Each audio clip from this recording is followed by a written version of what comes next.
Minglava, general, the Star Weekend, Yangon, which was over there. I know the Star Weekend Matang, Bono, cross for inspiration, young, also, we wrote, Pinashin, Longashin, like Vishnu Prithiv, the Kakaro, Canada, General Vishnu, Picola. Hi, Vishnu, how are you? Hi, yeah, I'm doing well. How are you doing? Yeah, I'm fine as well. So let's talk about Star Weekend. So you already know that we have a Star Weekend program coming in December, first week. So this time around, the theme for this Star Weekend is like innovation and global scalability. Mm-hmm. So it's all about sort of giving the inspiration for the youngsters who are taking part in the Star Weekend program, how to sort of scale globally and how to be more innovative than ever before. So I have been sort of talking about different trends like as like a cross-border inspiration. Like for example, the global business process outsourcing market, right? Is supposed to be around sort of like 565 billion, right, by 2027, and the e-commerce, right, is supposed to be around a lot of billions as well. 7.9 trillion. And then Mm-hmm. for the case of this educational market, right, basically we're talking about 475 billion projection. And then the growth rate is also pretty high. And at the same time, right, the consultancy market, global management consulting industry itself is like growing so fast. And then the projection is so high, right? So as these kind of things become opportunity for everyone, I think all the startups in Myanmar who are joining this textile that we can should have this chance to sort of take part in the global industry as well. And to have this kind of inspiration, I'm interviewing professionals like you.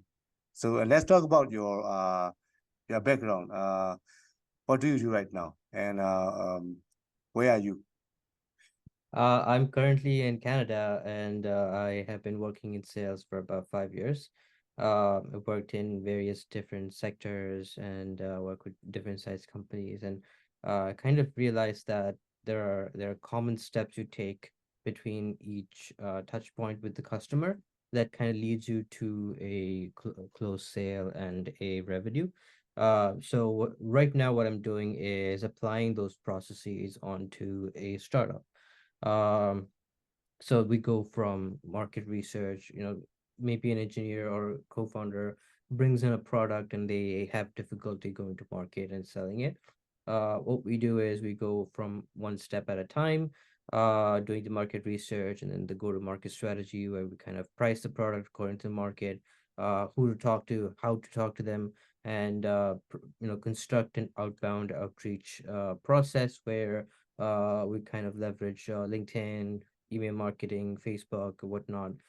See what the best way to reach out to people is, and then reach out to them, book a call with them, and then eventually the idea is to have them as a paying customer. So we provide the service that we provide is end to end in the sense we go from all the way from market research to outreach to negotiations to close.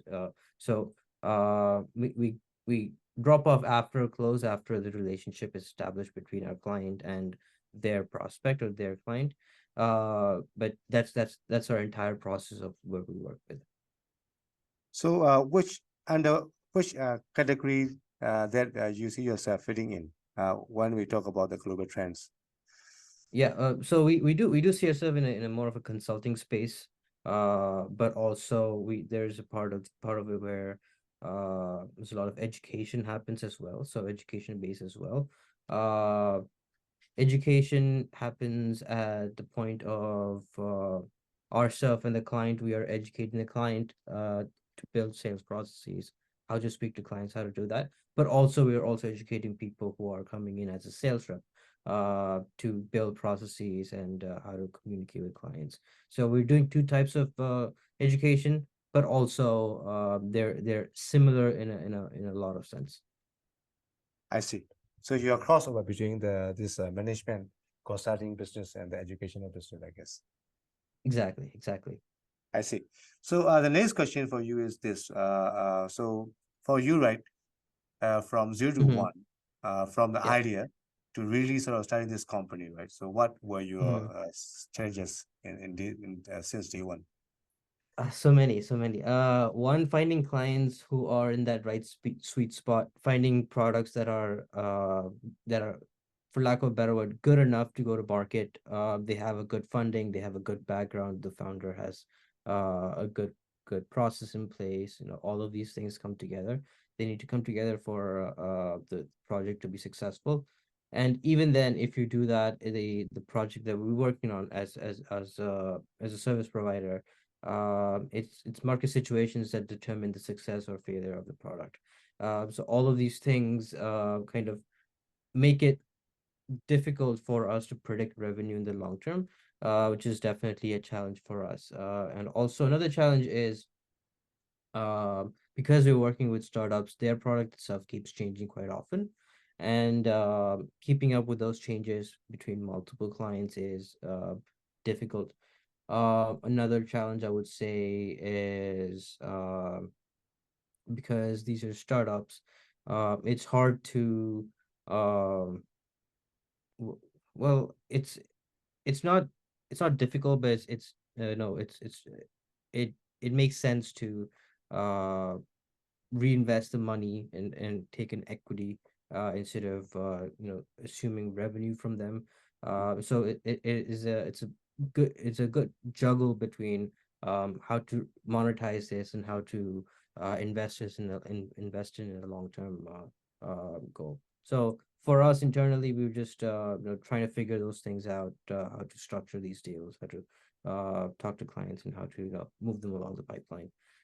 So yeah, it's some of the challenges that we're facing. I see. That's really interesting. So, how about right now? So, what's your current reality for your business? Right now, we're talking with a couple of clients in medtech environment, and we also want to start a SaaS component to it, which is kind of separate, but not different from what we're doing. We just have a SaaS product that implements into our sales process, into our clients' sales process that will enhance their outreach process. So we have kind of two projects happening at the same time. I see. And also, like, there's a question for you. Another question is this: Mm-hmm. what do you want to see your business happen in the next 10 years? 10 years. That's a big question.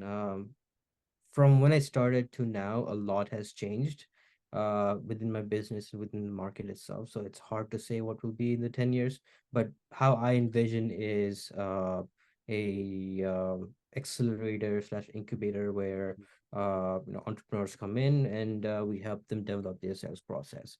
And joining teams like yourself, Genesis, it helps us improve that process, make that 10-year goal into maybe 5-year or 3-year goal, which is always a great way to partner.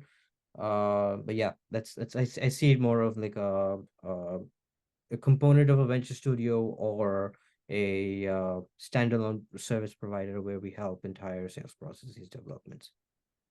Right. So, it's some kind of sort of a sales accelerator that you are sort of looking into, I guess. So, how about sort of the challenges that you are facing right now? So, of course, you have to like sort of face the such kind of such problems when you were starting your company, but right now you are being established for some time, and even right Mhm. now, right, as you are just moving forward, what are the challenges that you have right now?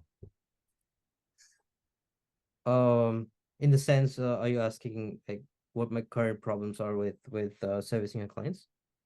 No, basically, as you have this vision, right? So you are just moving forward to this direction, that right. So, Okay. what kind of the challenges that you could see for yourself for the next like sort of 3 to 6 months, or like 18 months, like 5 years time? In our end, I'd say more of operational costs. Mm. That's manpower, that's capital, that's expertise. Um, what where we want to enrich ourselves is in all these three components, and we want to find the most optimal way to service our clients, and that's a challenge. So we can't we are finding it difficult to prioritize which clients to choose provide our services to, at the same time uh not scale too fast, So if we were to hire experts in the domain, they'll be costly, but we can provide better services for our clients. So balancing that is I'd say it is a current challenge. I see. And also, like the other question that I have in mind is this, right? So this is just to inspire the youngsters in Myanmar, right? So Yeah. I understand that you're already cross-border company.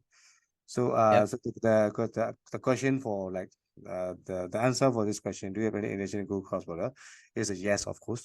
So the next Yep. question is what do you think is required for any sort of startup like yours to go cross-border? Because Yeah. we wanted this thing to answer because of the fact that we want to inspire all the young startups who are joining the program in December. Yeah, yeah, absolutely. So yeah, we do have a client across border. We're working with a European company, and what I see different. So there are some key differences between working with internal, like within the same country and other countries. That's one big difference is time difference. Mm. Uh, but to manage that, we there needs to be sort of a cultural fit. Language barrier is always a huge thing, and establishing goals that you need to achieve together is very important. Um, understanding so for the students, for example, if you want to provide services to a US company or a European company, you need to understand how they think and how they uh, have their I guess their goals set so that you can match their energy. Um, I've worked with companies in India, I've worked with companies in like yourself in Myanmar. They the processes are different from how you work in North America. So understanding that in the baseline is the most crucial part. Also, the ability to communicate the skill set that you bring should be equivalent to what is being offered in their local environment. Is the main thing. I see. Thank you so much for answering all the questions. So, what is your sort of advice for the startups who are joining the program in December? We are going to just bring in like around 100 sort of young people, and then they will just form teams, and then they will just be competing. They will simply sort of talking to customers, trying to validate the Mhm. ideas, and at the same time, they will also be sort of using green canvas to make sure that their sort of ideas are kind of bulletproof, and at the same time they'll Mhm. put together the pitch so that they could bring that idea for to in front of a lot of people to pitch them, right? They are Yeah. potential investors, their potential employees. So in 5 minutes they will just pitch in front of the people, and then of course there will be judges to sort of provide them the formative sort of a constructive assessment feedback. And end of the day, we're going to have like 4 winners from this program. So this is Mhm. like a sort of the what's going to happen in a nutshell in 3 days for Star Weekend. So for all the participants in the Star Weekend, what will be your advice? My advice would be to be creative and don't be afraid of large ideas. Think as big as you can. Thank you so much. I think that's all about today. And thank you so much for sort of helping us to answer all the question and then inspire all the participants in the Star Weekend. ဒီနေ့ကဒီမှာပဲကျွန်တော်တို့ခုနအဆုံးသတ်လိုက်ပါမယ်။အဲ့တော့နောက်ဟို program လေးမှာလည်းကျွန်တော်တို့အဲ့လိုမျိုးဒီကဘာနှံ့อ่ะပေါ့နော်ကျွန်တော်မိတ်ဆွေတွေကိုလိုက်မေးပြီးတော့သူတို့ရှေ့ကနေပြီး idea လေးတွေ concept တွေပေါ့နော်ဟို first hand experience တွေလိုက်ပြီးလို့ရှိပါတယ်။အဲ့တော့နောက်လာမယ့် program တွေကိုစောင့်မျှော်နှားစင်မှုတွေကိုစောင့်မျှော်ကြည့်ရှုမှုတွေကိုဖိတ်ခေါ်ရင်းနဲ့ဒီနေ့ program လေးကိုတော့ဒီမှာရက်လိုက်ပြစေကျေးဇူးများတင်ပါတယ်ဗျာ Thank you so much Vishnu Thank you, Ang. Thank you.